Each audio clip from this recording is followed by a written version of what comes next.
సంస్కారం ఉండాలి, వ్యక్తిత్వం ఉండాలి. ప్రతిపక్ష నాయకుడిని, తెలంగాణ తొలి ముఖ్యమంత్రిని, తెలంగాణ తెచ్చిన నాయకుడిని పట్టుకొని ఆయన సావు నిరంతరం కోరుకుంటావు. నువ్వు ముఖ్యమంత్రివా? ఇంతకంటే హీనమైన మనిషి ఉంటాడు ఇంకోడు? ఎన్నిసార్లు నువ్వు ఇప్పటికీ ఆ పెద్ద మనిషిని పట్టుకొని 71 ఏళ్ళ పెద్ద మనిషిని పట్టుకొని నోటికి వచ్చినట్టు నీకు సిగ్గు సంస్కారం ఏమైనా ఉందా? ఇలా ఉద్యోగుల మీద పడ్డావు. ఏ ఉద్యోగులైతే అదే కేసీఆర్ ఎంబడి నడిచినరో ఆ ఉద్యోగులను, ఆ ఉపాధ్యాయులను చిన్నగా చేసి చూపెట్టే దిక్కుమాలిన ప్రయత్నం ఏదైతే చేస్తున్నావో, అందుకే నేను అడుగుతా ఉన్నా, నీ కోసం, నీ పార్టీ కోసం, నీ అవసరాల కోసం ఉద్యోగులను మోసం చేయకు.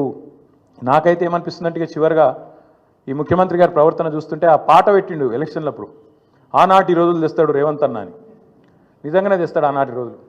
ఆనాటి రోజులు అంటే ఇక రేపో మాపో ముఖ్యమంత్రి గారు అందరు కలిసి ప్రెస్ మీట్ పెడతారు. ఇక రాష్ట్ర ఆర్థిక పరిస్థితి బాగలేదు, మా పరిస్థితి అసలే బాగలేదు, కాబట్టి ఇక పెండింగ్ డిఏలు కాదు, రిటైర్మెంట్ బెనిఫిట్లు కొత్తవి కాదు, పిఆర్సీ కాదు, మీకు 73% కేసీఆర్ ఏదైతే జీతం పెంచిండో అది వాపసు ఇయ్యండి, జర రికవరీ యాక్ట్ కింద తీసుకుంటాం వెనుకకు, వాపసు ఇవ్వండి, మళ్ళీ పాత రోజులకు పోదాం, ఆనాటి రోజులకు పోదాం, 2014 నాటి రోజులకని గ్యారంటీ అంటాడు.